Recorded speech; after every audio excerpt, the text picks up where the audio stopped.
She's the midnight mistress of fairies and dark mischief.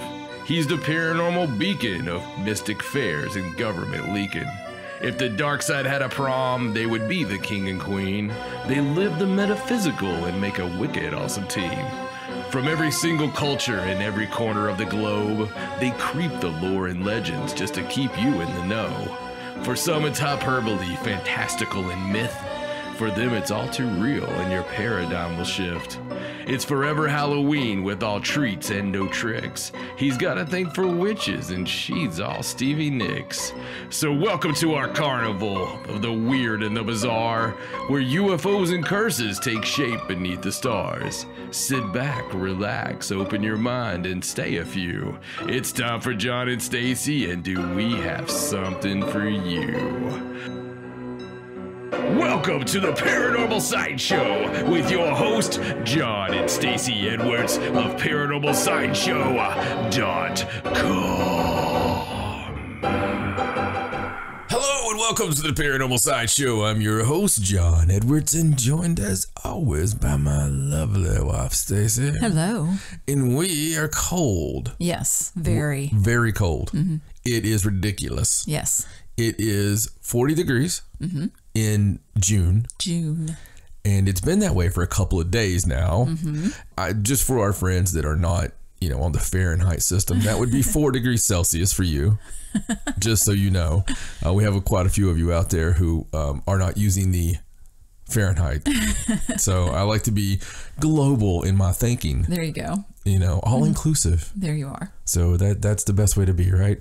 We will say that it is freezing. We go for a walk. Mm-hmm. Every day when I get home from #Bruce Wayne job, and going on that walk is really fun. Mm-hmm. You get to look at the trees, you get to smell the smells of spring, of late spring. Mm-hmm. You get to hear the annoying sounds of flight school. Mm-hmm. Not fight school, but flight school. And you get to and take all these things in, right? But not today. No.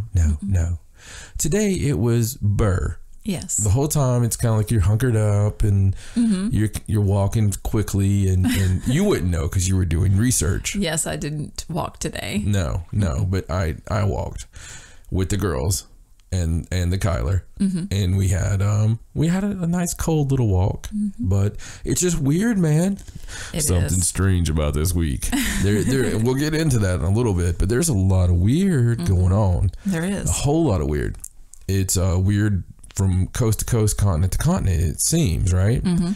Maybe because a few big weird things happened, and then things that are kind of normal but are still weird, but they're weird that happens all the time. We're noticing all of them. Mm-hmm. We'll let you guys all figure that out and think of that for yourself later. It's not for us to make that call. Right. But we will let you decide on that. If you believe that's the case, then great, because we have a big story later that for us, it's a big story because it's sometimes in doing this show for so long, things pile up from time to time. Right. And we'll get to a point where there's 10, 11 things that happen all together and you're kind of like, well, wow, that's weird. Mm-hmm. And this is one of those areas in time that there are quite a few things happening. Have you seen Hawaii? Mm-hmm. I mean, wow, it's the worst that it's been since May 2nd. Yes, it's terrible. More lava coming out. It's destroyed another subdivision. I think now it's over 300 homes. And of course, they're still saying, still come to Hawaii. It's completely safe. Right. I don't know. I don't know. I don't want to be a fearmonger. Right. And, I don't want to hurt Hawaii's tourism. Right. But I don't know, right? I mean, I suppose there's a lot of places in Hawaii you could go that don't have lava. Yeah, I'm sure there are. I do not doubt that. But when it's to the level that it's the most they've seen in a very long time, and you don't really know what's going to happen next, right? Right. We can't even predict these things. Mm-hmm. So they're still having these 5.5 earthquakes.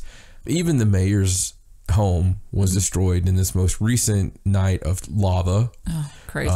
The mayor, Harry Kim, not the same like your second cousin that we call Harry Kim.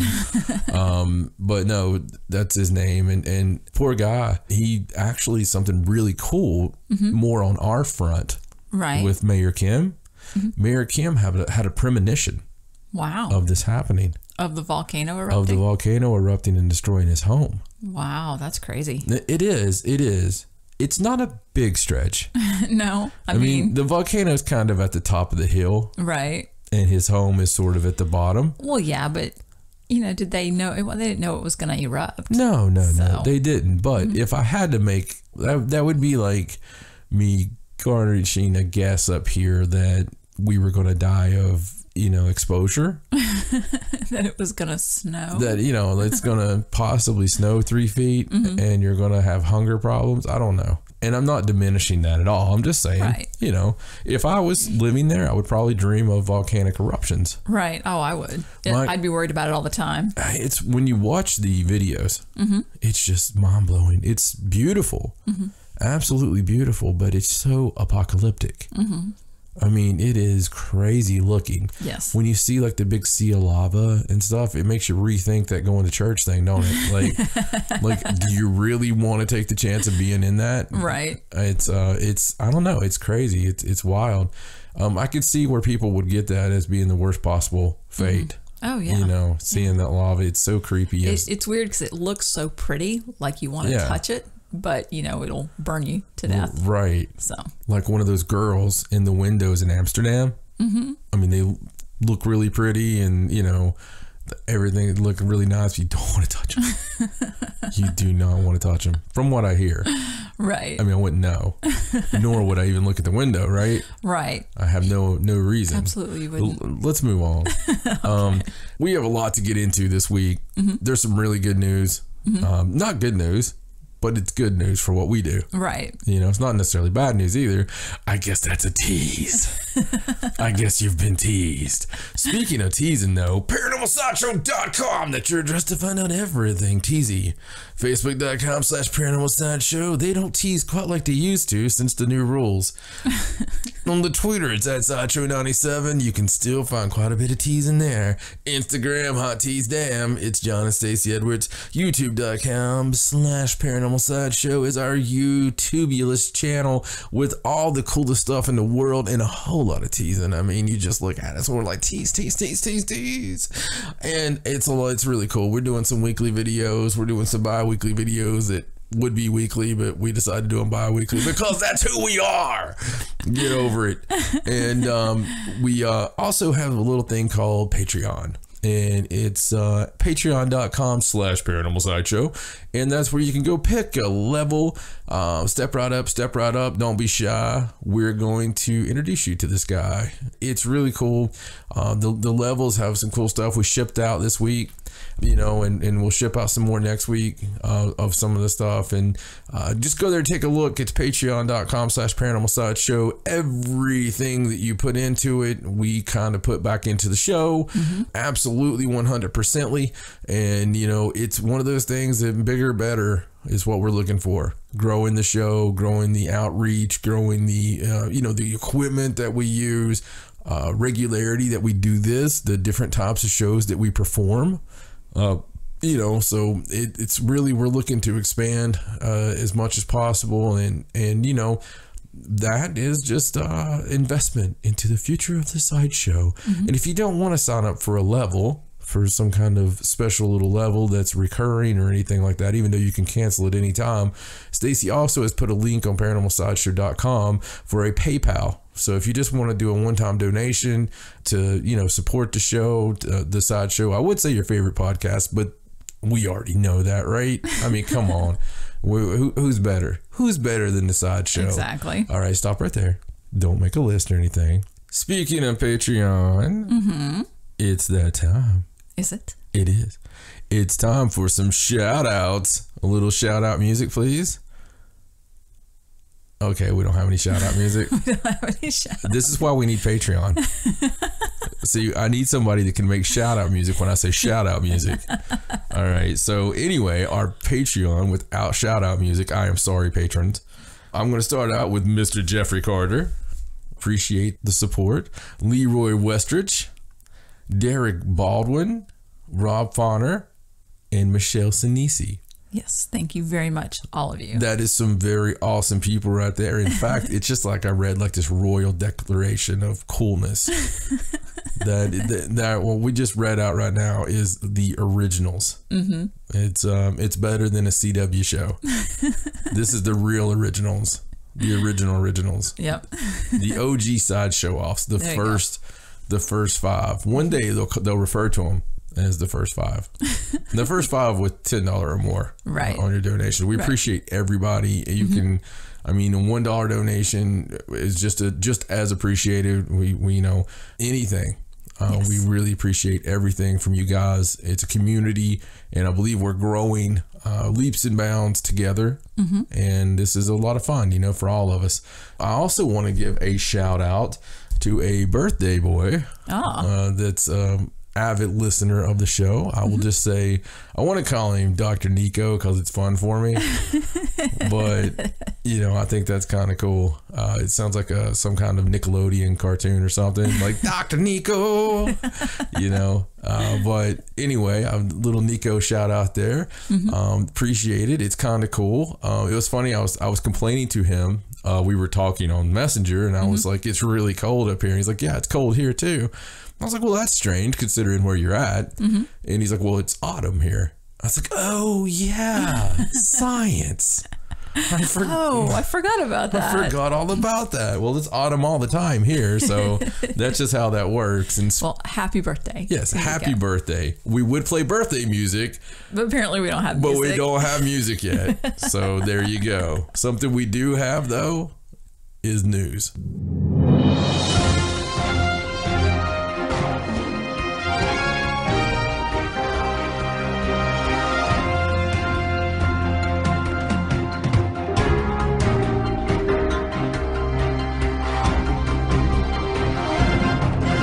So let's get to the news. I guess with the PayPal donation thing on the website, now we can have like that mysterious donator. That's right. The person who doesn't want to be known. Like, hopefully it's NASA. Oh, that'd be cool. It would be, wouldn't it? I don't think NASA was going to donate to our show. Not NASA themselves, and not as an official thing, but like the whistleblower. Oh, I see. From NASA, like Kevin from accounting. Kevin, I know you're listening right now. You're only 2 hallways and 3 doors away from the room where they change the pictures. Kevin, if you're listening, this is your chance. They're not going to think about you, buddy. Look, you went to accounting in school. Stacey did the same thing, and she's sitting across from me right now doing a paranormal podcast. So this is your chance, okay? It's a noble profession that you've chose to pursue. It really is. It saved me from having to get my taxes done year after year. I really do appreciate the profession. This is your chance, Kevin. Walk down the hall, Kevin. Open the doors, Kevin. They'll let you in. They won't even think about it. They won't notice, Kevin. Go to the room where they doctor the pictures. I need the pictures. I need the pictures as is. With the UFOs on the moon, please. And that's all I'll say about that. All right. Well, it just so happens that our first story is about NASA. God, I thought you were going to say it's about Kevin. No. It might be about Kevin. We don't know yet. All right. So, NASA is making an announcement on Thursday, June 7th, about something that the Curiosity rover has found on Mars. I'm sorry. When you talk about NASA making the announcement, I always see like the Monty Python, like the, like with all the colors hanging off on the side of the wall. Right. Announcement. All right. So what's the announcement? We don't know. Well, we don't know, which is kind of strange. They're not giving any hints away this time. Like they're not going to release any information until Thursday. Why can't NASA be fun? I don't know. Wouldn't that be so much fun? Like if they're like, we're going to release something on Thursday, but we're also going to give you hints. So there's going to be 3 hints. The first hint, it's not aliens. The second hint, it's still not aliens. And the third hint, you may have guessed, it's more likely not aliens. Well, obviously it's something that they find intriguing on Mars that was found by the Curiosity rover that they feel like they need to announce. They either haven't released any information because it's not that impressive and they still want people to watch, or they just didn't want to give it away because it's huge. You know, the Curiosity rover has always been a point of interest for me. Do you think that it got its name like when it was in Rover College? And it was kind of like, hey, roomie, what's going on? I mean, it is college. And they're like, oh, Curiosity. It's then he got kicked out of college for killing a cat. So he joined NASA? And then he joined NASA, Of course. He had a friend named Kevin that worked there. He said, look, I can get you in and slide under the bureaucracy. So, no, this is really neat. I mean, even without the hint, it's neat. Yes, and you can actually watch the webcast live on Thursday. Ooh. And if you have any questions, you can get on social media and tag your post with hashtag AskNASA. And when you do that, they'll totally cut the feed off whenever you ask the alien question. Yeah, don't ask about aliens or they'll delete your account. Oh, please do. Please do. On force. Please get on there. Hashtag. Make the hashtag, where's the aliens? Paranormal Sideshow. Or even hashtag mommy daddy time. And we'll just know. All right. Well, we will update you when we find out what the announcement is. Yeah, absolutely. I think a cool idea would be to update them on our YouTube recap show. Oh. There's something strange about this week. Yes, that is a good idea. So maybe if we have everything ready to go, won't make any promises, but Thursday night, even late, we could get it out and have the update video on our YouTube channel. So if you're listening to the podcast and let's say the announcement's tomorrow and Thursday night, then hopefully we'll get this up for you on YouTube. And then you won't have to wait till the next podcast to find out. Absolutely. I mean, hopefully it is something huge. I'm hoping, what do you hope it is? I'm hoping that they found some kind of, I don't know, microbe that they've never found before, type of rock or something new, something we've not heard about before. Some type of life, maybe. Like even like, I mean, that would be huge. Well, yeah, that would be huge. That would be huge. Like anything, even an aardvark. Yeah. Wouldn't you love to be, I mean... An aardvark. Yeah, well, I'm just saying, like something here on Earth that we kind of shun. You know, like, oh, an aardvark. But if we found it there, it would be like on shirts everywhere. It would be like this huge thing. Like it would be lifted above all other aardvarks in the universe, you know. That's just the kind of stuff I think about. Yeah, apparently. Well, I mean, it would be cool. it would be cool. Because if you're the first person they find, even if they found Kevin, who does the accounting for Mars, Kevin would be a megastar. You know, it'd be really cool. What do you hope it is that Curiosity's found? Water. Not remnants of water. Not like where I peed in the snow. Right. Not like where water used to run. Right. But I want the pee, the actual pee, not the yellow snow. That would be huge too. Yeah, the water. If we could find water, then hence life. Right. And I know we've got the remnants of water or the ice or whatever, you know, and I know now we have these plumes throughout the universe and all this, because it used to be there's no water anywhere, you know. Now that's not really what's being said. It's like, oh, hey, there's whole planets of water and we didn't really know. Sorry, we told you that there was absolutely no water anywhere. Right. But I don't know. I just hope it's something... I hope it's something life-changing. Right. Something noteworthy. Yeah. Like a obelisk or something. If it's an obelisk, then I will be the happiest boy. I have a birthday coming up. You do? June 25th. June 25th. I have a birthday coming up. Right. NASA, if you're listening, after you leave your PayPal donation... you can totally let me have a picture of the obelisk. Did I say that correctly? That's a weird word. It is. I don't like that word. You can let me have a picture of the big stone monument that is artificial. Right. That was made by aliens. So there you go. All right. Well, let's move on. So this next story is some information going back to the UFO sighting that came out, the Tic Tac one, you know, with the USS Nimitz, and it came out after we talked about the Pentagon revealing the whole, you know, UFO program. Yeah, it's a big deal. Yeah, huge deal. So this is more just... That was the Go Fast, right? No, the Go Fast was the last one. This was, I think they just called it the Tic Tac UFO. All right. So this kind of goes back to just give you more information and a new report that supposedly has been found about this particular sighting, and it goes very in depth. Now, after this particular video was released, the Pentagon kind of clammed up about what happened and information behind it. But there is this group in Las Vegas. It's called the I-Team. It's led by George Knapp that, you know, you sometimes hear on Coast to Coast. And he works for this TV station in Las Vegas. And they do all this investigative reporting. And so they went to Washington, D.C. to do this debriefing. And while they were there, they obtained this classified document. Now, the document doesn't have any kind of logo on it. It doesn't have, a lot of people are saying that it's not really an official military document, but it does say that 4 separate people that are familiar with the contents confirmed to the I-Team that it is actually a real deal and it was really written as part of this Pentagon program. So the interesting part about this new report, that you can actually go to the article and there's a link for it. You can look at the actual report and read the whole thing.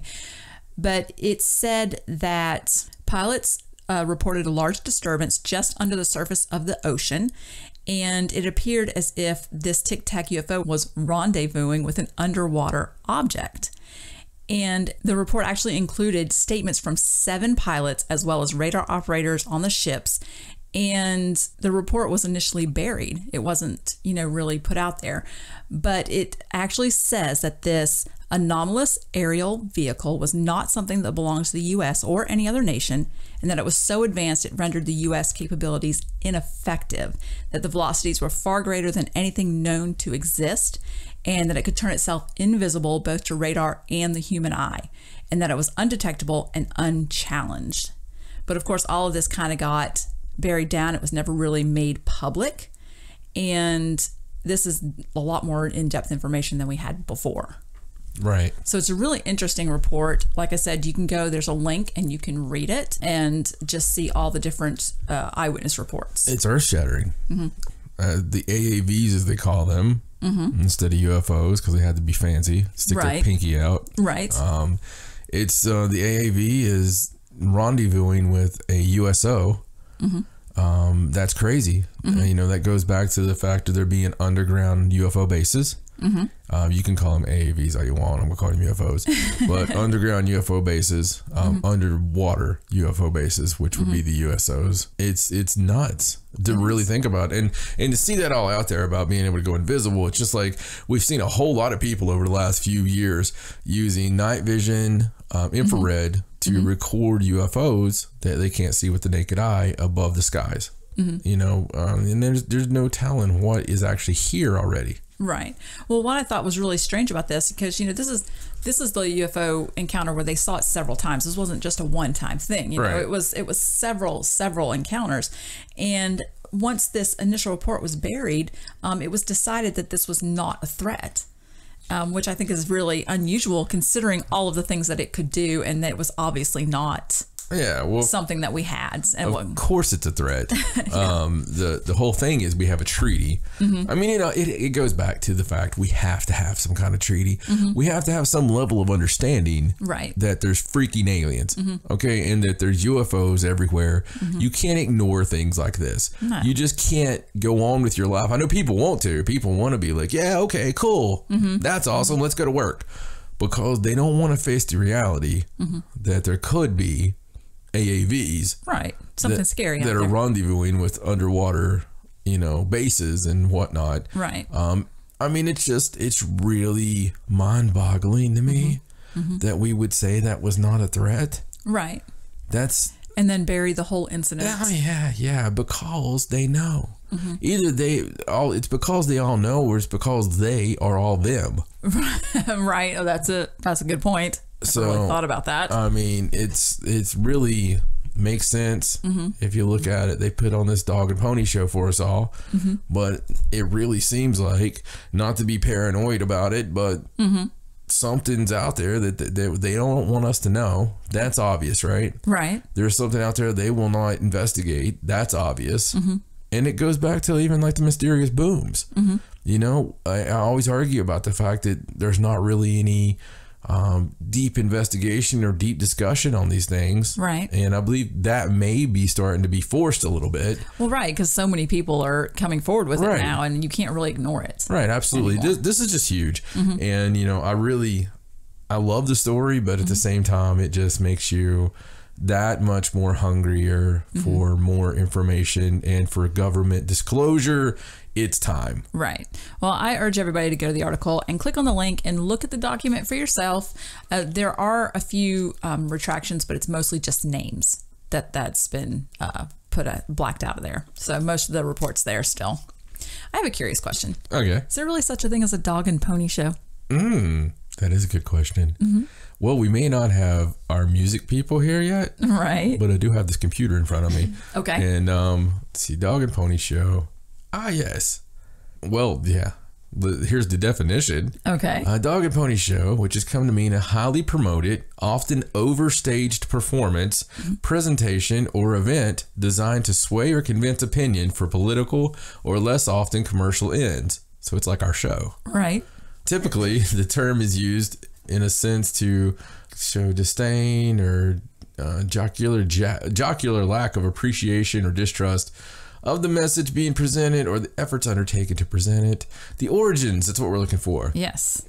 The term was originally used in the United States in the late 19th century, early 20th century to refer to small traveling circuses like the Paranormal Sideshow. There you go. That toured through small towns and rural areas. The name derives from the common use of performing dogs and ponies as the main attractions of the events. So there really was a dog and pony show. Performances were generally held in open air arenas such as racetracks or public spaces, in localities that were too small or remote to attract larger, more elaborate performers and performances.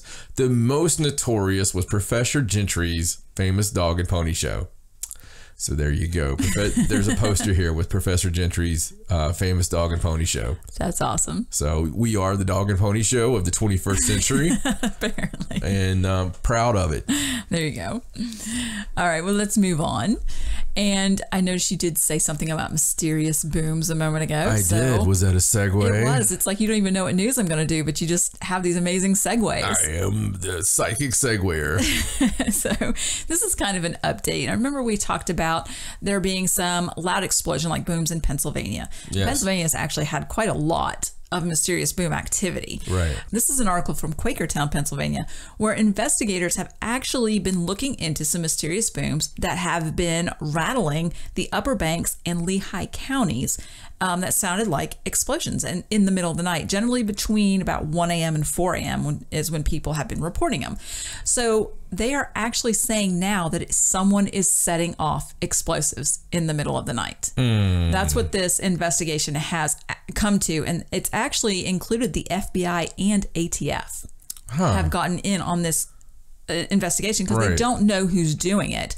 And they found places in the ground where there's been holes where you can tell that someone set off an explosive. So in this particular case for this area, I believe they've said there's been more than 20 now. Right. This actually is a boom, like an explosion. We don't have a cow. We have a bull, though. Sorry, it was Quakertown. So these, they are asking if anybody has any information. There is a number on this article, so I'll definitely link to this article. Oh, please, yeah. And let me find out who's been setting off those explosions. Well, they feel like maybe it's some kids that figured out how to blow stuff up, and or they find that it's cool to watch people do it.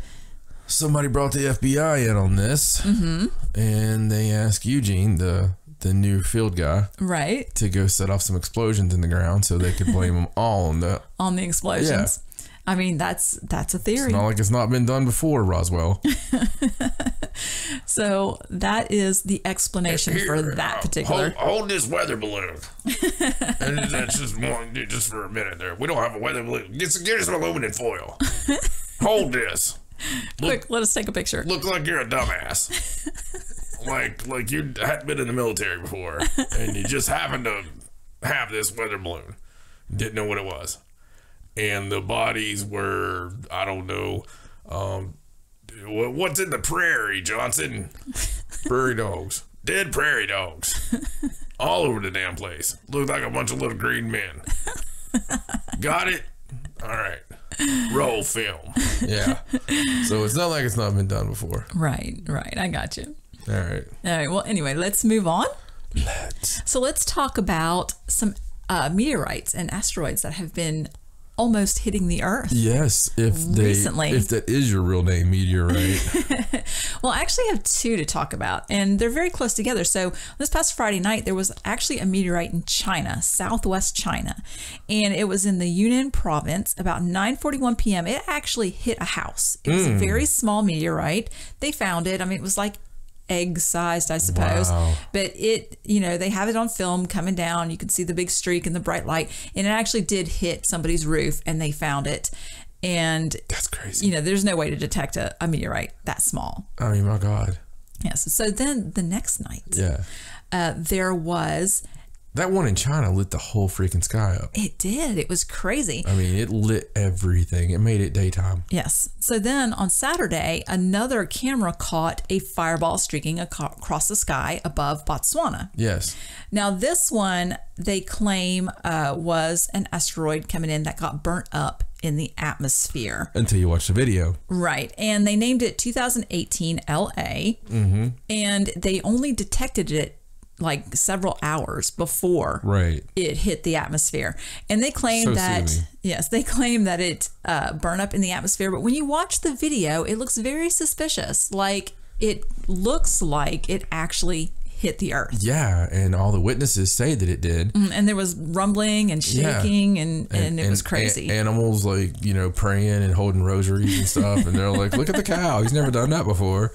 But it was really nuts. And when you watch the video from two different views, I might add, where people were compelled enough to send these views in from their own personal CCTVs. Right. And from both of them, you see it come in and you see it explode when it hits the ground. Right. And that's the crazy thing about it. Yeah.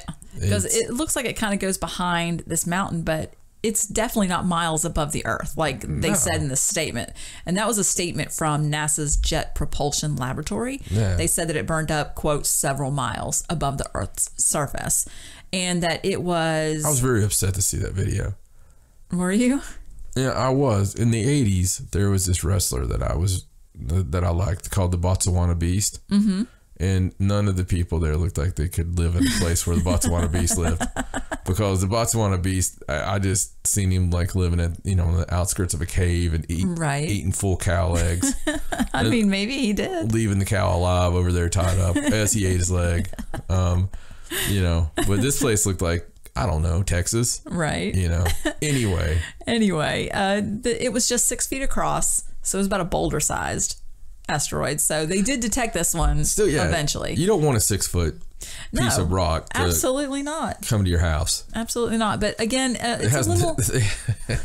They have terrible table manners. They just show up and they're like, oh, Jesus. Hi, I'm a piece of rock from outer space. You got any food? It's terrible. I'm sorry. Awful. Yeah, you never want a 6-foot piece of rock coming to your house. Well, definitely go look at the video and decide for yourself what you think, but I think it's a little suspicious. Yeah. A lot suspicious. It's a lot suspicious. It's a whole lot suspicious. And plus, if the 6-foot piece of rock comes to your house for dinner or whatever and intrudes in, they're very corny and they use some very corny jokes. So they're coming in and, do you smell the rocks cooking? Yeah. I'm doing a band. Oh, wow. All right. Well, let's move on. Let's, please. Okay. So we're going to do a couple stories that kind of center around conspiracy theories. All right. Just a little bit.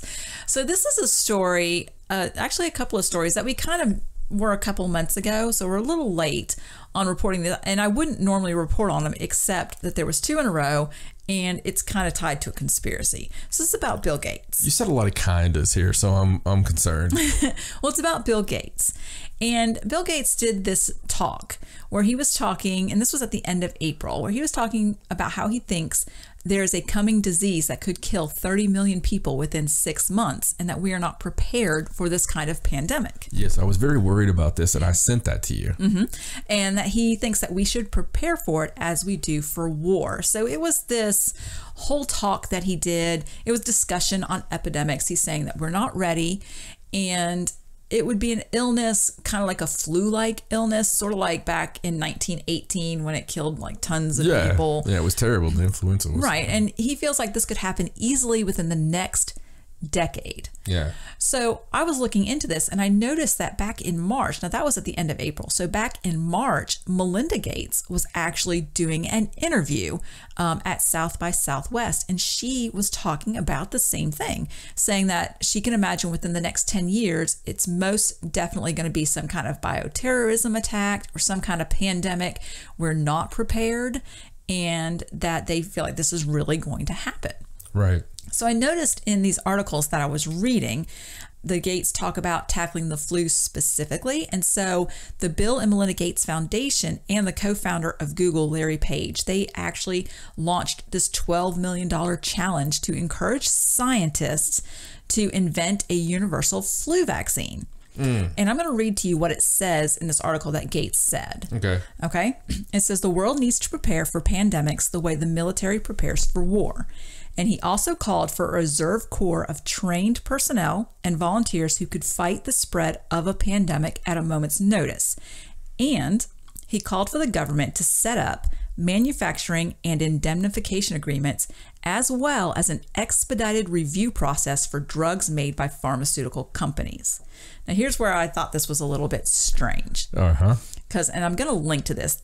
You can go look at this article, this report that was written back years ago, like in 2013, that talks about Bill Gates and his investment in pharma companies. Right. Which is where the whole conspiracy theory comes in, where him and, the Gateses are acting like they're worried about this and, this philanthropy, and they want to put their money out to, to speed these drugs while they're investing most of their money in pharmaceutical companies that would hence make these drugs. Right. So it's a weird thing. It's a weird story. It's weird that they are coming out saying that they feel like this is going to happen because they're very influential people. Yeah. And then, is it just something so they can make a lot of money, or do they know something? Well, the guy who makes the poison usually makes the antidote. Right. Exactly. So it's really it's an in-depth thing that you can go read about, and definitely read that old article about the whole article is about Big Pharma and his philanthropy and whether or not. Well, I mean, you don't make bullets for one side. So it's just. Right. It's all a conspiracy. Guess what? June 7th, it all starts up again as the Bilderberg group will meet in Italy. Right. We don't even normally go down that path on here. No, we don't. But we've been known to go down that path many times, and we go down that path in private quite often. But yeah, he'll be there. I think Bill Gates normally is there. I'm not sure with the Bilderberg group. There is an article that supposedly has a list of participants. I don't know if it's a complete list, and it tells you there's a list that gives you topics that they're supposed to talk about.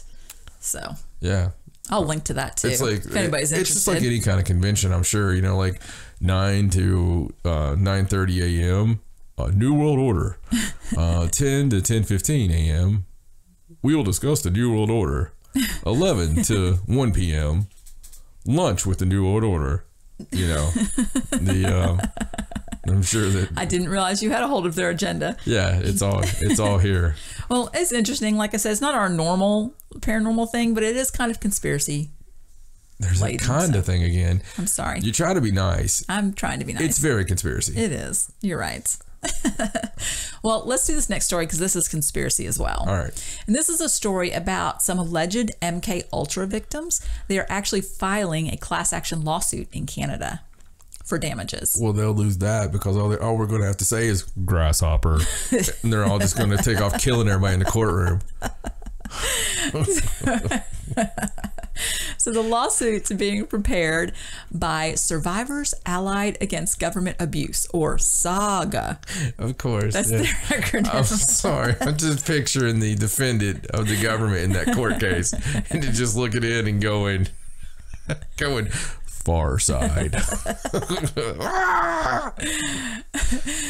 So they're going to sue several organizations who are guilty of or complicit in the brainwashing experiments that took place, in the 40s and the 50s and the 60s. And they used a lot of LSD and a lot of different things. I'm sure everybody knows about the MKUltra So in this current case, close to 40... No, I mean, everybody might not know. Well, that's true. The experiments took place at Montreal's Allen Memorial Hospital and the Douglas Hospital, and they were fairly well documented by Scottish psychiatrist Ewan Cameron, and he had financing from the CIA, and it's under the MKULTRA program. So what they did was they subjected patients at the Behavioral Health Center to like electroshock treatments, experimental drugs like LSD, and other controversial methods in order to de-pattern them or wipe their minds and then reprogram them. Right. And that was the whole concept. And I believe they claim that they felt like Russia was doing this sort of thing, and that's why they wanted to try. And always got to blame the Russians. I believe that I'm going to say that to you later tonight in bedroom. I'm going to be like, I think the Russians are trying this. I believe that there was a document that was declassified in 2007 that actually stated, because of the reports, that the Soviet Union may have developed the capability to affect human behavior through the use of drugs.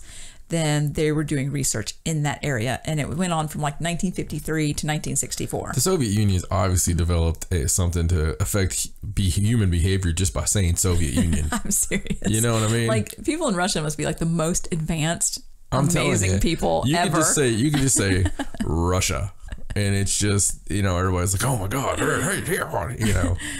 Wow.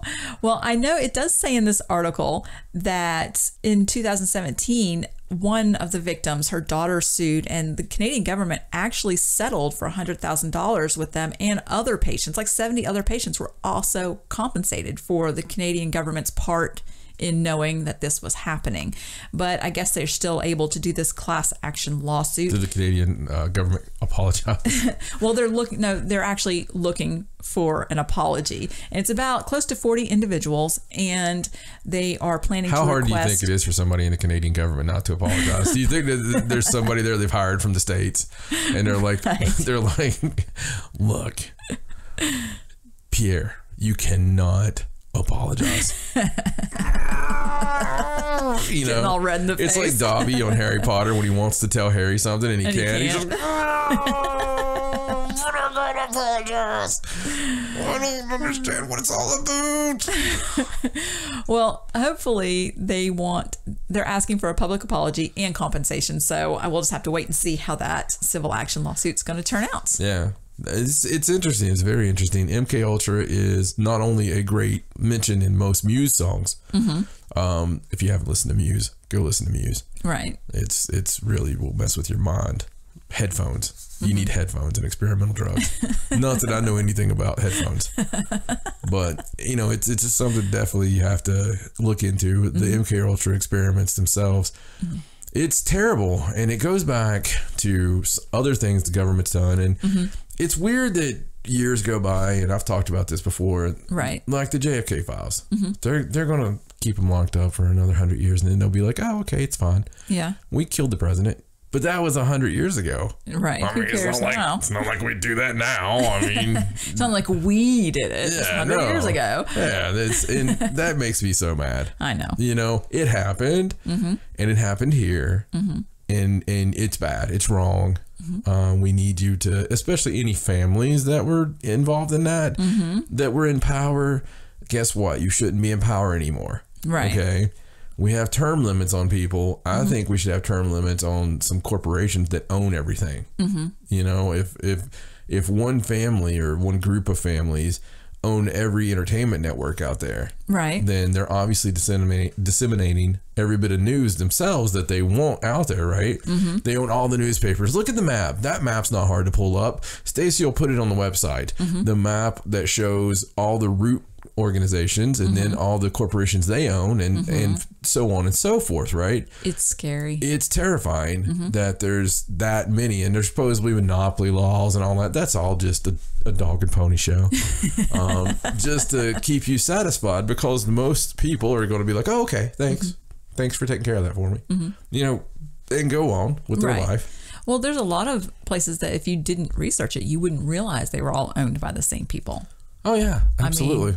I think some people would be surprised. Well, actually, absolutely surprised. I mean, if you really break it down, it's nuts. Mm-hmm. It really is. Mm-hmm. Even in the industry I'm in, with Hashtag Bruce Wayne job. Even with the industry I'm in, it's, you know, there's a lot of different banners flying under the same thing, right? Yes. So. All right. Well, let's move on. This is a story you're really going to like. So this is a story from New Mexico, and it's from a Catholic church called Our Lady of Guadalupe Catholic Church in Hobbs, New Mexico. And they have a statue there, a Virgin Mary statue that has been weeping. And the Catholic Church is actually investigating it to see if it's actually a miracle. This is the kind of stuff that really gets me. This is, and you know that. Yes. That's why I said you're going to like this story. So there is a video, and it's a bronze statue of Our Lady of Guadalupe, and she's actually crying. People have witnessed it several times, and they say that the tears aren't watery. They're actually kind of oil-like, and they smell like roses. Wow. And so they've the diocese has actually sent investigators out to do all kinds of testing. It'll be a scientific investigation, you know, it says DNA testing, x-rays, other instruments, witnesses, any kind of documentation anybody has gotten. And the deacon actually said that they try to take a scientific skepticism to it, that you can't really prove a miracle, but you can disprove any other explanation. And that's what they're, you know, out to do, to kind of disprove that it's anything logical. So, I mean, is it ongoing, or is it just somebody seen it happen? Or? I know in this article, I believe they've seen it a couple of times.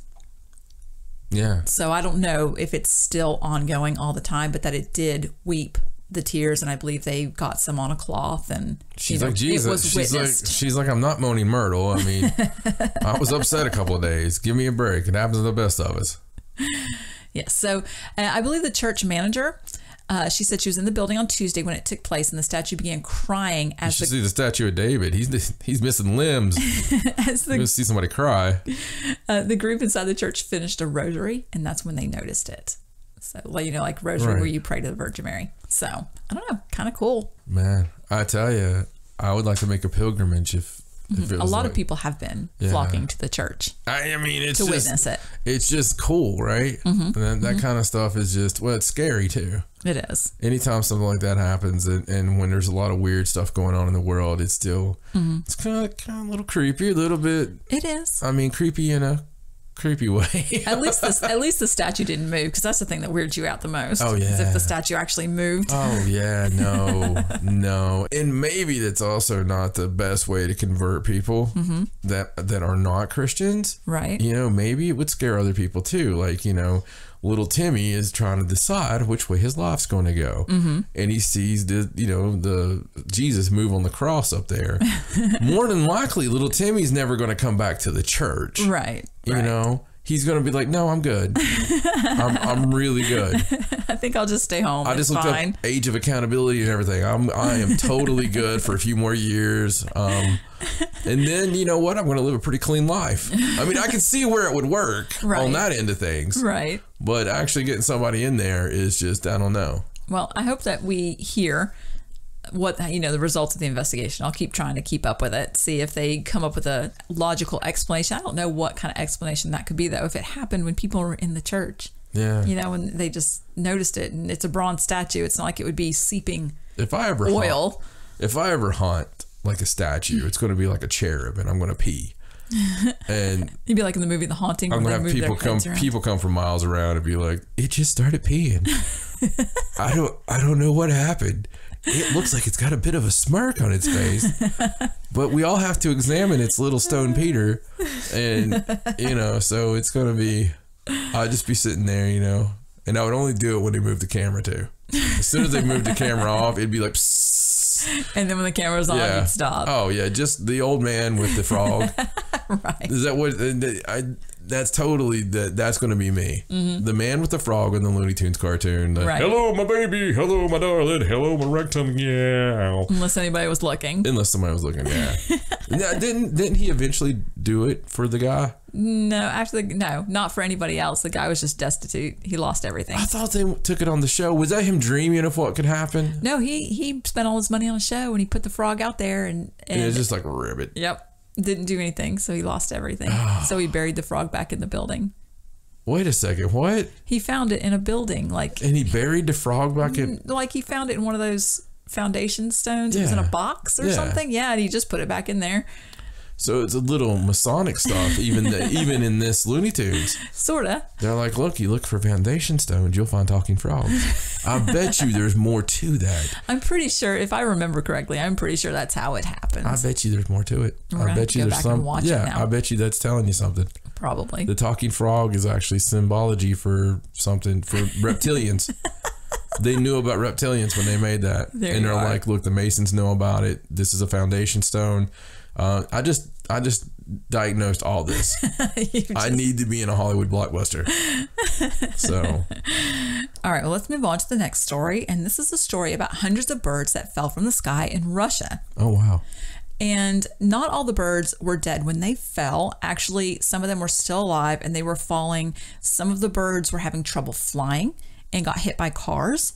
One witness actually said that one of the birds hit their antenna. They were driving very slowly, but the bird just couldn't fly away. Now, they do believe that there's an explanation for this. This was in the Urals, and it actually has been colder than normal. Like Maine. Right. And it's very strange weather for them, and they feel like the birds just were not able they didn't have time to fly to a more favorable area because they weren't expecting this cold snap. They already put their mittens away. Exactly. And eventually the whole flock of birds did die, even though they didn't. What kind of birds were they? They were small birds. I think they were called swifts. Oh, I call those tailors. Yes, those birds. And so, it's not unusual. Like, there's not an inexplicable reason for it. I hear the song whenever you say that. It's not unusual to have birds die on people. Well, with the weather. It's not unusual in Russia, Well, with taking the weather into account, it's not that unusual. Right, yeah. But it was still strange. And I actually got that story off of this website called strangesounds.org. Right. And I love this website. Right. It's actually has lots of different articles about different strange things, like the bird die-off, strange weather phenomena, strange mysterious booms, all different things that we report on. Yes. And I'm going to put a link up for this website because you really need to go and look at it. And I'm going to read you a list of things that have happened that they've put articles on just in the past week to week and a half. It's been a weird week and a half. It has. It seems somewhat apocalyptic. It does. And where's David Meade when you need a prediction? Exactly. Well, the thing that's so weird about it is, we do stories about this kind of stuff all the time, but when you see them all together on one page on a website, it's very, very strange. Patterns are a strange thing. Yeah. So we were talking about how weird this week has been. So listen to all the things that they have articles on that have just happened this past week to week and a half. So right now, it's so hot in Mexico right now that the traffic lights are melting. And there's a whole article on this. And it's actually, I think it was recorded to be 122 degrees Fahrenheit or 50 degrees Celsius for our Celsius friends. And it has beat a 99-year-old temperature record. And there are pictures. The traffic lights are actually melting. The plastic parts. It's insane. And I've seen the pictures. It's nuts. Yes, and people have actually died because of the heat. Yeah, I'm sure there's some people in, it happens anywhere in the world whenever there's that kind of heat. There's some people that are destitute that do not have the proper kind of cooling to take care of that. I don't think a box fan's going to help you in that kind of heat. Degrees. It'll probably just melt. Yeah, it stirs the soup around, Exactly. So along with this, there's also an article about how experts are warning of superstorms this year, and they're calling for a new Category 6 for the oncoming hurricane season because all the data that they've gathered for decades, it just shows that the storms are getting more extreme. And so there's a whole article on that. There's an article from Kenya where they're having these huge crack fissures that are opening up. And there's another 10-kilometer fissure that opened up on this slope where there's a bunch of homes. Right. And that's happened over and over in Kenya. So now they've also reported on volcanic eruptions in Guatemala and Indonesia. Guatemala just had a big one. Just happened this past week. Yeah. They've also discovered 2 fault lines under London that could trigger a massive earthquake that they didn't know about. That's so bananas. Yes.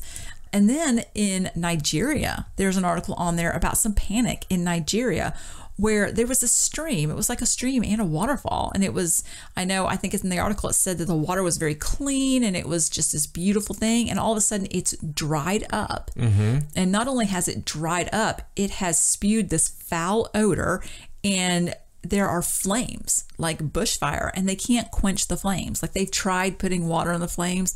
They can't do it. Well, that's probably not good. No, especially with the foul odor. And so most of the people have actually fled the village because they don't understand what's happened. And it's just come out of nowhere. It's very strange.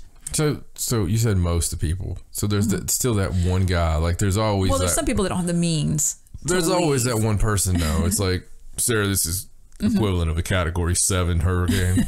Right. Yeah, we're gonna stay. We stayed through the one of 67 and 83.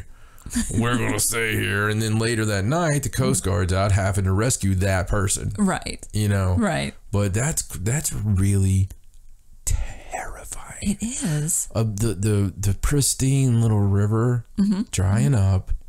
And then an unquenchable fire. Yeah, like at first they thought they could just contain the fire and put it out with water, but apparently that was not what happened. They weren't able to do that. So something's going on inside the earth, it sounds. Yes. So there was this one other story on just the first page of this website from Argentina where a river, the first part of a river, turned blood red overnight. And they have no idea why. They just told people to stay away from it, while they test it to see what happened. Well, a lot of times that's like some kind of metal or something, I think. Sometimes. Yeah. Yes.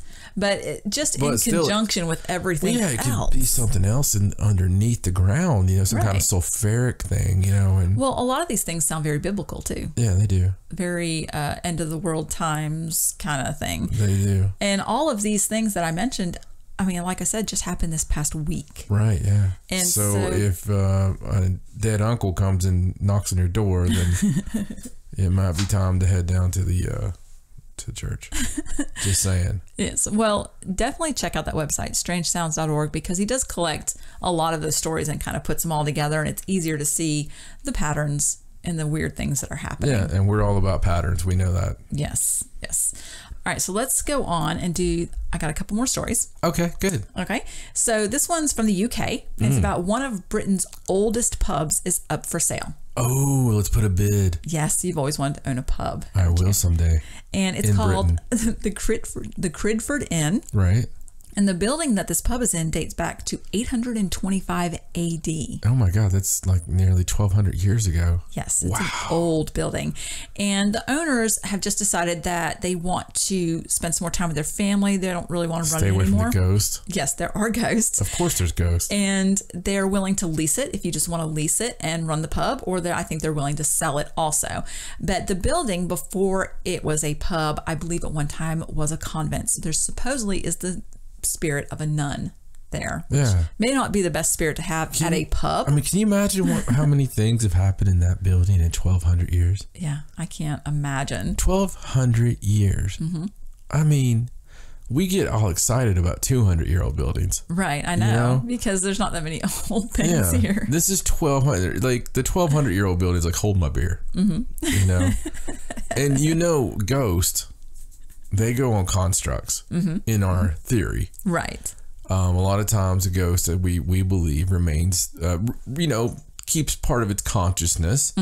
So you hear about houses that people have purchased and made alterations to the original home, and people will see like a top torso of a ghost walking up the stairway. Right. Well, the reason in our theory, Stacey and I's theory about this, is the fact that the stairs used to be lower. Right. And, or the same way you'll see half a ghost in a floor somewhere.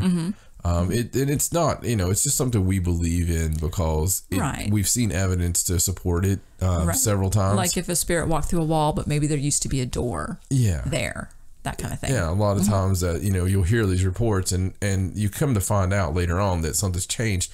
The interesting thing about a place so old as the Cridford Inn is a lot of it's probably the same doorways, or it's probably the same. Oh yeah, the building is amazing. Like, you have to look at the pictures. It looks amazing.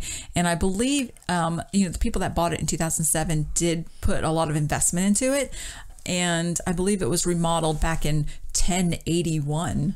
right into a pub. Like, so it's been a pub for a long time, but they did update it, but I don't think they really changed a lot of the original building because they wanted to preserve it more or less. I was going to say people these days are more on preserving and restoring or reclaiming than they were like hundreds of years ago. We went through so many different periods where people would destroy things or let's go and build stuff for new. We're over that now. I think we've evolved as a people. Right. People think we devolve and all this, but honestly, if you look at how we treat history now, we're a lot better. Unless it's me developing a hotel and find something in the ground. You mean down the street? Down the street. Yeah. But really, you know what I'm saying? Right. I don't know if we've ever really talked about that, but it seems that people are more about reclaiming history than they used to be because it's so fragile. Yes. And I think seeing a lot of historical landmarks being destroyed maybe woke a lot of people up to the need to and it was preserve. It was a horrible thing that happened with some of the terrorist groups over the last few years. And we've seen that not only was it atrocities that happened to human beings, but atrocities that happened to antiquities. Yes. And when you see that, it's just it triggers an emotion inside of us. That we do need to hold this for future generations. Yes. Because there's so much of the stuff that gets destroyed like that we don't even have all the answers unlocked to. That's what's really messed up is there's so much out there that we don't even have answers unlocked to. I wonder if when we talk about things, if it triggers inside people. Like, I wonder if when we talk about 1,000-year-old objects, if there's people listening that go, wow.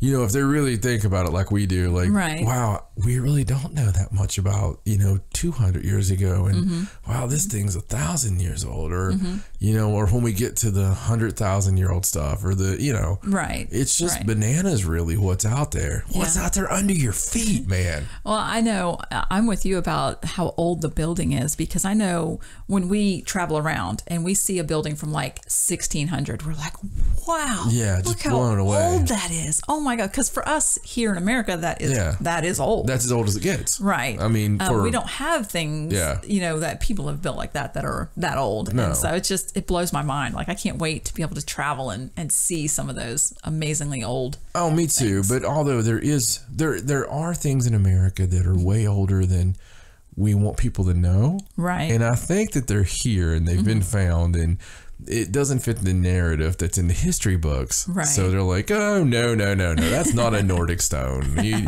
Sorry.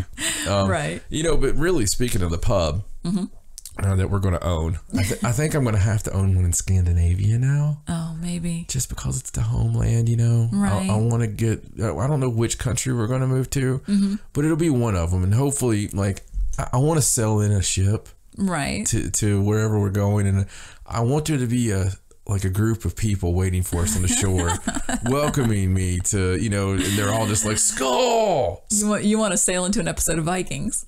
Well, kind of. I don't know if it works that way. Well, I just want them to be like, oh, you're home. I'm sure we can set it up. Possibly. Please set that up for me. Okay. When I'm an eccentric old rich man. All right. And I just sell me, and by that time I'll be so crazy you can just get me on a pond somewhere up here and just sail across the pond and be like, we're there, honey. Get your role players over there. Be like, oh, here it comes. Oh, Skull. Yeah. All right. Well, here's another story. You can talk Molden into it. Oh, yeah, absolutely. He'd be all for it. All right. Well, here's another story from Britain. And this is about how you can now ghost hunt at the most haunted prison in Britain. Well, that's a bold statement, isn't it? It is. And now, this is just a promotion. They usually do it around Halloween, but they're doing it this summer. And it's a jail situated in Somerset. And it's called the Shepton Mallet Prison. And they're going to have a series of lockdown nights where you can spend the night ghost hunting and sleeping in the cells that once housed Britain's most notorious criminals. Wow. Now, it was originally built as a house of correction in 1625, and this place actually has a really grim history. In this article, it says that in the 17th and 18th centuries, the men, women, and children who were imprisoned there existed in the most hideous conditions, where they were left starving in packed, smallpox-infested cells. Oh, my God. Then during the 1950s, it was a Category C lifer prison, incarcerating the most cold-hearted and dangerous criminals, including the notorious Cray twins. Oh. Yeah. And it says that brutal executions took place there, and it was thought that former inmates lie in unmarked graves throughout the grounds. Wow. And more recently, during the Second World War, it became a military prison. So it even says that 18 American soldiers were recorded as being killed for crimes, including rape and murder. Like 16 of them were hung, and 2 of them were shot by firing squad. So this is all the history of this building that was built in 1625. I've seen it before. I think on Most Haunted. It is crazy looking. Yeah. So you can actually buy tickets for these experiences. They're in June. The tickets, they say, are kind of running low. So if you want to do this, then you need to get on and buy your tickets. And so what it is, it's £65. So what you get to do is you do a ghost hunting vigil and seances in small groups. And I believe they even bring equipment for you to use. They have workshops and separate vigils for returning guests. They have really good price. Experiments, including glass divination, table tipping, Ouija boards. They're going to use Ouija boards. They give you the use of ghost hunting equipment, including like EMF meters and things like that. You can sleep over, no extra charge, and you have to bring a camp bed and bedding, but you can sleep in one of the cells. Yes, I want the Cray twins, please. As long as they're played by Tom Hardy. And they provide refreshments and light snacks like tea, coffee, and just a few little light snacks to get you through. You got to have snacks for ghost hunting. Tea. Yeah. So it does say it's you belong there so bad. I mean, you're one of the most English looking people that I've ever seen. Like I wake up sometimes. I do have English ancestry. And look over at you and goes, God, she's English. It's and I stretch my Viking body. I'm like, oh, my little English wench. It does say on here that it's not suitable for people with mobility issues or walking difficulties because you have to walk around the jail. And it's difficult.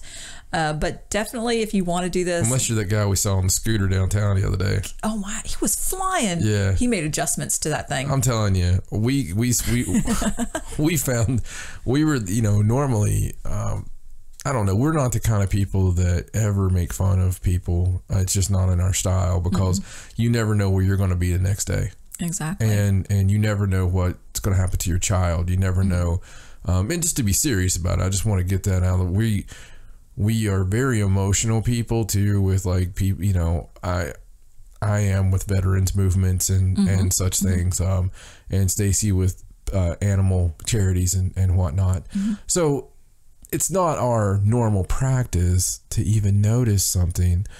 But there was a guy who was physically challenged, and he was in one of the mobile.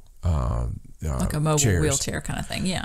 And I tell you, do you remember on the old, like think of Rocky Horror Picture Show when they sped up the film and had the doctor's chair, like it was the magnet was pulling it and it was going very fast. Going really fast. Okay, multiply that by 10. And you have what this guy was in, and he knew it. He was looking over with a smirk because this guy's obviously an accomplished mechanic that has put a rocket in his wheelchair. He was going down the side of the street and he was completely like laid back, smirking. He had a porn stash. I mean, I was terrified. I wouldn't ride something like that fast. He was booking it. I promise you this thing was going 40 mile an hour. Yeah, it was fast. It was insanity. And like his hair was blowing in the wind. All you could do is smile because the guy's just challenging you to look over, It was crazy. So go ahead, take a look. He was like, I do not have time for wheel in a wheelchair. Oh my God. I've got places to go. I admired that guy, didn't you? Yes, it was amazing. Very cool. Thought we'd throw that in. So anyway, I'll put the link up for this. You have to go to the Haunted Happenings website and there's an email address that you can inquire about tickets. So I'd like to know somebody that went and like hear about their experience. Absolutely. That'd be crazy. Absolutely. All right. So this is the last story. It's funny, people from England, how much they know about the Cray twins. Right. When I shamefully have to admit that I didn't know anything until the movies came out. Right. And then I got really into the story. Like, that was just really a cool story to me. They did a lot of rough things, but I like the fact of how they locked it down and like they were the end all be all. And it's weird how we romanticize certain things, you know, certain gangsters and whatnot. Like, there's no real reason to romanticize that. No. You know, but we do as a people. And of course, if they get Tom Hardy to play it, it's going to be hard not to romanticize it. Right, I know. But no, it's funny to me. Sometimes we talk about stuff on the show, and I've got so many friends abroad that listen, and will always get a hold of me and be like, you didn't know about, you know, such and such. And we, no, I didn't actually. That's one of my favorite parts of the show, actually, is finding out new stuff like that. Yes. All right. So let's do this last story. All right. And this is a story about a video that went viral. Okay. From an Argentinian city of General Roca. Okay. And it's a video of a dog. Not specific Roca, but General Roca. General Roca, yes. Yeah. So it's about a dog, a Labrador, very cute dog. And the people on social media named him Chico. Okay. Because they didn't know what his name was. And good dog name. The dog was at a bus station and he was staring at a blue wall. He was in the very corner of the bus depot thing, just staring directly at this blue wall. Nobody could get him to move. There wasn't anything there. Nobody could figure out what he was doing. And apparently when this video was taken, he had been doing it for 3 days. Now, not continuously for 3 days. Like, he would leave and come back, but he would always, for the most part, stand there and stare at that blue wall. And so this man took a video on his phone of the strange dog staring at the blue wall and put it on social media. It went viral. So eventually they found out that the dog does have an owner. His real name is Indio, which is a cute name. And they thought there was a lot of speculation about what this dog was doing. Somebody thought, well, he's waiting for someone. Well, that wasn't true. He just actually lives near there. His owner lives near that bus station. So that wasn't it. They thought, well, the dog's blind. But a local vet looked at the dog. That's not the case. Should be able to figure that one out pretty quick. Like, poke the dog in the, you know, in the eye or something and see, like, when the finger's coming toward, I would guarantee the dog's going to do something. Right. And nobody could distract him or drive him away from the wall. And when I say he's staring at the wall, I mean, his face is almost touching the wall. Stacey showed me this video before we went on the air. And I'm going to tell you, we do a lot of stories that may have video accompaniment to it. Sometimes we always put it up on paranormalsideshow.com. On this one, we will talk about on There's Something Strange About This Week on Thursday night. So you'll see it on the YouTube video, but I don't know if you want to wait. I think you might need to go to paranormalsideshow.com right this second and look at this freaking video of this dog, Indio. Okay, so Indio is staring at a bleeding ghost. I am telling you, and everybody out there listening at the sound of my voice right now, you will agree with me when you look at the video that this dog is staring at a ghost. It is staring at a ghost because obviously Indio hasn't always done this. This is something that's just recent. And it's somebody waiting on a bus. It's obviously somebody waiting on a bus. So what we need to find out, is there an old man or old woman who always waited on the bus at that place every day, or sit there and looked at people go by? I mean, passed away recently, right? And maybe sitting there still, and Indio can see them. I mean, possibly it does look like he's standing there like he would do if somebody was sitting on the bench. Argentina is a strange place. It really is. Every week we have a story from Argentina. I don't understand that. But it says in this article that his unexplainable staring has even attracted the attention of the Discovery Channel, which asked the original poster of the video if they had his permission to use it in a TV segment. It doesn't say which one or what it's for. Indio's going to have his own show soon. Maybe. But the Indio's owner actually did come and get him and take him away from the bus station and put him in his yard and lock him in a fence, because he was afraid that with all the attention on social media that someone would come and try to take the dog or harm him in some way, or, you know, all the attention. He didn't want people coming trying to lure the dog away. So, you know, in the best interest of Indio and for his safety, he took him home. So, but it is something that was happening on a regular basis with him staring at that wall. It was very strange, and you have to watch the video. I hope they look into it and take him back down there. Like, see if he keeps doing it. Yeah, and put like an EMF meter on his collar. That'd be a good idea. Or just oh my God, a dog collar EMF meter that has lights all the way around. And it can actually, it would light up where the dog's being touched. Right. So if it wants to scratch it or something like that, I don't know. That's still kind of cool, isn't it? Yeah. You can put them on your cats too. So when they start staring at the door and nobody's there, you can see if something's going off. Can we just make it a shock collar on the cat? No. Well, I mean, no. Okay. You're the animal person. I'm the person that cats just don't like. Cats are always evil to me. Oh, cats are sweet. They're just independent. Yeah. No, cats are. There's something wrong with cats. Cats are buttholes. They're just, with me anyway. Like when we've had a cat in the past, okay, they'll always be super sweet to Stacey. They will always just be like purr, you know, nop, and kissing on her and all this stuff. As soon as Stacey leaves the room, the cat will pee on my pillow. And then it's a true story. It'll like stare at me and be like, psst. I'll be like, you peeing on my pillow? Meow.